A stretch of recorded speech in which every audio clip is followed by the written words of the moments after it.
오늘 본문의 말씀을 통해서 잘 될 때 더 조심해야 한다라는 제목으로 하나님의 말씀을 함께 나누도록 하겠습니다. 잘 될 때 더 조심해야 한다라는 제목입니다. 인생의 여정에 대한 비유를 할 때에 산을 등정하는 비유를 하곤 합니다. 산 초입에서 첫 걸음을 내딛는 그 순간부터 시작해서 또 땀이 뻘뻘 흐르고 길고 거친 오르막길을 지나는 그 길, 그리고 또 마침내 산에 등정하는 그 기분도 있지요. 또 산 정상에서 바라보는 풍경은 그야말로 세상을 다 가진 듯한 그런 풍경이기도 합니다. 그런 상쾌한 기분을 느끼게 하지요. 그리고 이제 다시 산을 내려가야 합니다. 때로는 가파르게, 때로는 천천히 내려가는 그 길은 올라올 때와는 똑같은 길임에도 불구하고 전혀 다른 그런 기분을 느끼게 하기도 합니다. 그래서 많은 사람들이 산을 오른 이 등정을 인생을 함축적으로 보여주는 그러한 비유와 같다라고 말하기도 합니다. 설레임과 즐거움, 또 어려운 그런 느낌들, 때로는 포기하고 싶은 기분까지 우리 인생길에서 느낄 법한 거의 모든 감정과 기분들을 다 느끼게 하기 때문입니다. 이와 같은 인생의 등반길에서 가장 조심해야 할 순간이 있다면 그것은 언제일까요? 이제 막 시작하고자 하는 그 순간일까요? 아니면 거친 오르막길을 올라가는 그 순간일까요? 아니면 혹 정상을 찍은 후에 이제 내려오는 그런 내리막길일까요? 당연히 모든 순간을 다 조심하고 신중해야 하겠지만 그 가운데 꼭 한순간을 꼽으라면 그것은 산 정상을 오른 후, 그 정복한 후에 기분 좋은 그런 상쾌함을 느낀 바로 그 직후라고 생각이 됩니다. 왜 그때를 가장 조심해야 할까요? 사람으로 하여금 방심하게 만들기 때문입니다. 오를 때 그 힘겨운 순간들을 다 경험했다고 생각하기 때문에 산 정상에 다다른 그 다음에는 이제 편하게 혹은 기분 좋게 내려가기만 하면 된다라고 생각해 하기 때문이지요. 그리고 그때 가장 많은 사고가 일어나곤 합니다. 그렇기 때문에 등산을 꽤 해본 분들의 이야기를 들어보면 이제 정상을 찍고 내려가기 시작할 때 오히려 그때를 가장 조심해야 한다라고 말하곤 합니다. 오늘 말씀에 나타난 다윗 왕의 모습도 그러합니다. 성경 말씀 사무엘 상하는 다윗이 왕이 되는 여정과 또 왕이 된 이후에 어떠한 삶을 살았으며 어떠한 행보를 보여주었는지에 대한 말씀들입니다. 많은 사람들이 다윗 왕이라고 하면 상당히 긍정적으로 평가를 하지요. 실제로 성경에서 나타나는 그의 대부분의 모습은 참으로 이상적인 왕의 모습이자 신앙인의 모습을 보여줍니다.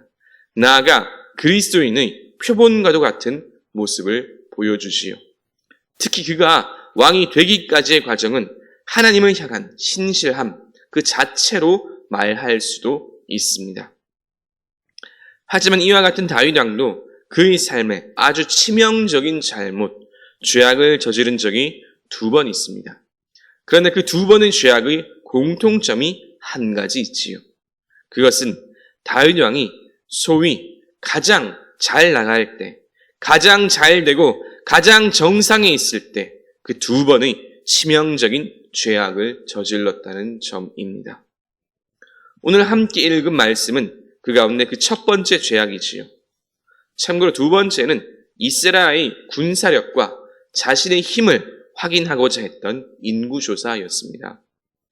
오늘 본문의 말씀을 통해서 우리가 반드시 기억해야 할 점은 우리가 잘 될 때, 성공하고 무언가를 이루었다 싶을 때 더 조심하고 경계해야 한다는 것입니다. 이것이 오늘 말씀의 핵심 주제입니다. 잘 될 때 더 조심해야 합니다.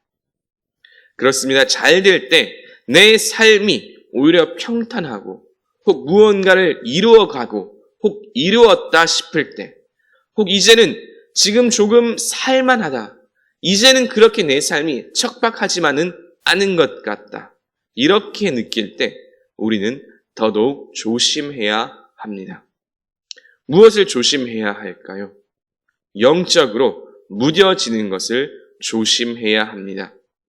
나의 뒤를 따라오는 그 사람, 혹은 세상의 정세, 혹은 돈의 흐름이나 이런 것들을 조심하라는 것이 아니라 내가 가지고 있으면 어떻게 하나, 혹은 세상 사람들이 염려하고 있는 그런 문제들, 그런 것들을 조심해야 하는 것이 아닙니다. 우리 그리스도인들이 가장 조심해야 할 것은 우리 영성이 무뎌지는 것입니다. 우리의 삶이 특히나 신앙생활에 있어서 우리가 가장 무뎌지고 또 무너지는 때는 언제일까요? 그것은 우리가 안심하고 있을 때입니다. 우리가 방심하고 있을 때입니다. 잘 되었다. 이제는 무언가 조금 이루었다 싶을 때이지요. 적어도 이전보다는 내가 조금 더 살만하다 싶을 바로 그때입니다. 아이러니하게도 모순적이게도 사람은 힘들거나 어려움이 있을 때 무뎌지지 않습니다. 그러한 때는 오히려 더 긴장하고 더 정신 차리고 그래서 지금보다 더 나은 상태를 꿈꿉니다. 하지만 무언가를 이루었다 싶을 때 이제는 조금 어깨를 펴도 되지 않을까 싶을 때 내가 이전보다는 상황이 조금 더 나아지지 않았는가 하고 느낄 때 그때 우리의 영이 무뎌지고 또 무너지기 시작하지요. 오늘 말씀에 나타난 다윗 왕도 마찬가지입니다.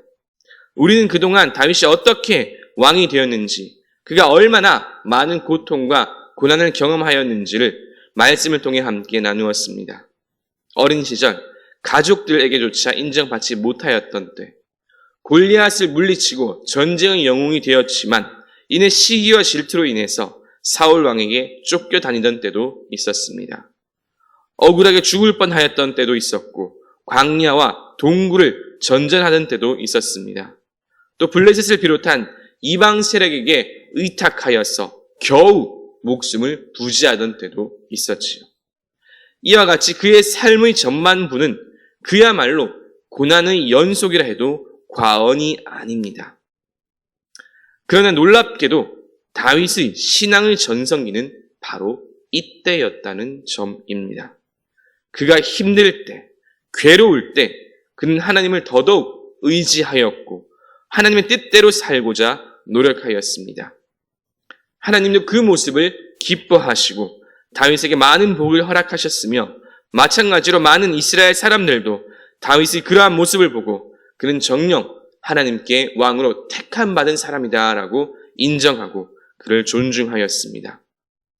이로 그는 남북통일 이스라엘의 왕이 되었고 어딜 가나 승승장구하며 하나님께서 함께 하시는 인생이 어떤 인생인지를 몸소 보여주었습니다. 말 그대로 모범과도 같은 왕이 되었지요. 그런데 이렇게 모든 것들이 잘 풀리고 이제 다윗에게 더 이상 고난이나 어려움이 없어진 이때에 다윗은 그의 인생에서 가장 크고 치명적인 죄악을 범합니다. 우리가 잘 아는 대로 우리아의 아내 밧세바와 간음한 것이지요. 그 훌륭한 다윗이 어쩌다가 이와 같은 어처구니 없는 죄악을 범하게 되었을까요? 누구보다 율법의 열심인 그가 제7계명 간음하지 말라라는 이 계명을 몰랐을까요? 당연히 알고 있었겠지요. 알고 있음에도 불구하고 그와 같은 죄를 범한 가장 근본적인 이유는 무엇일까요? 그것은 그가 영적으로 방심하였기 때문입니다. 다르게 말하면 교만하였기 때문이라고 말할 수도 있겠지요. 이만하면 되었다 싶은 바로 그 순간 나도 모르게 영적으로 방심하고 안일해졌습니다. 그리고 그는 그의 인생에서 최악의 선택을 하고 맙니다. 평소라면, 아니 우리가 알고 있는 다윗의 그러한 영성이라면 당연히 어떤 욕망이나 죄악이 심중에 떠오르더라도 쳐내고 갈무리했을 것입니다. 하지만 다윗은 그렇게 하지 않았습니다. 아니, 그렇게 하지 못했습니다. 오늘 말씀 1절을 보면 다윗이 지금 얼마나 안일한 마음으로 지냈는지 아주 분명하게 나타나 있습니다. 그 해가 돌아와 왕들이 출전할 때가 되매 다윗이 요압과 그에게 있는 그의 부하들과 온 이스라엘 군대를 보내니 그들이 암몬 자손을 멸하고 랍바를 에워쌌고 다윗은 예루살렘에 그대로 있더라. 아멘. 그 해가 돌아와 왕들이 출전할 때가 되었다는 것은 바로 앞선 10장의 상황에서 연결되는 말씀입니다. 암몬 자손을 압박하고 전쟁에서 이제 사실상 승리하였습니다. 그러나 그들을 완전히 멸하지는 못하고 그들의 수도 랍바를 포위하고 있는 그 순간이었지요. 그렇게 포위하면서 해를 넘기고 이제 병사들을 다시 규합하여서 전쟁에 나가야 할 책임이 있는 다윗이었습니다. 실제로 오늘 말씀 그 이후에 이제 랍바를 완벽하게 함락할 때 요압은 다윗에게 전령을 보내어서 랍바를 거의 다 함락하였으니 이제 제발 좀 와서 다윗 왕의 이름으로 이 랍바를 점령하십시오라고 요청하기도 하지요. 그만큼 왕으로서 전쟁에 나아가 군대와 병사들을 독려하고 승리하는 것은 왕의 가장 중요한 책무 가운데 하나였습니다. 그러나 다윗은 그러한 왕으로서의 책무를 소홀히 하고 예루살렘에 그대로 머물러 있었습니다. 그리고 그 이후로 우리가 아는 대로 그 참혹한 죄악상이 나타납니다. 그가 만약 그의 군대와 함께 전쟁터에 있었다면 이러한 일들은 나타나지도 않았겠지요. 이 모든 것들은 근본적으로 다윗 왕이 영적으로 방심하고 나태하기에 나타난 결과라고 할 수 있습니다. 누구든지 영적으로 방심하고 나태하였을 때 이와 같은 잘못, 죄악에 빠질 수 있는 것이지요. 이제 말씀을 정리합니다. 다윗 왕의 가장 큰 죄악, 밧세바와의 간음, 이 본문의 말씀을 통해서 우리는 잘 될 때 더 조심해야 한다는 제목으로 함께 말씀을 나누었습니다. 영적인 방심과 태만을 경계해야 한다는 것이 오늘 말씀의 가장 주된 주제입니다. 말씀을 준비하면서 이 말씀을 제 스스로에게도 적용해 보았습니다. 혹 나는 영적으로 방심하고 있지는 않은가? 혹 내가 영적으로 나태한 것은 아닌가? 물어보았지요. 그렇지 않다라고 자신 있게 대답하기란 참으로 어려웠습니다. 말씀을 준비하면서 오히려 제가 더 많이 회개하였습니다. 영적으로 방심하는 그 순간, 이제는 평안하다 생각되는 그 순간, 혹 내가 해야 할 책무를 감당하지 않고 나태해지는 그 순간, 우리도 다윗과 같이 어처구니 없는 죄악과 잘못에 빠질 수 있습니다. 여기는 예외가 없습니다.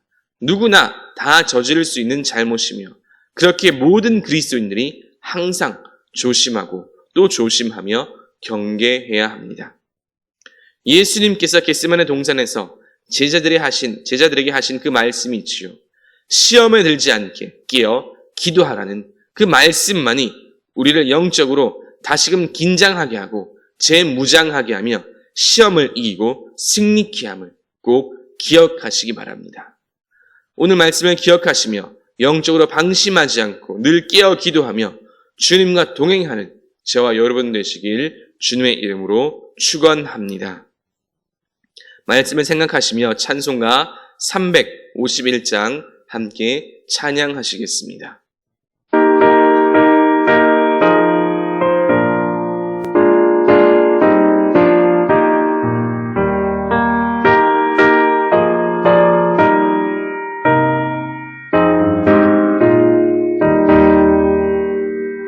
믿는 사람들은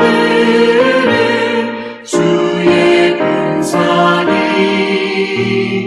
앞서가신 주를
앞서 가신 주를 따라갑시다.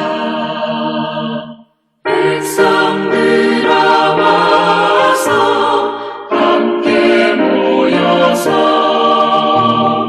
우리 모두 함께 해가 부르세. 영원토록 영광 권세 찬송을 우리 임금 주께 돌려보내세. 믿는 사람들은 주의 군사니 앞서 가신 주를 따라갑시다.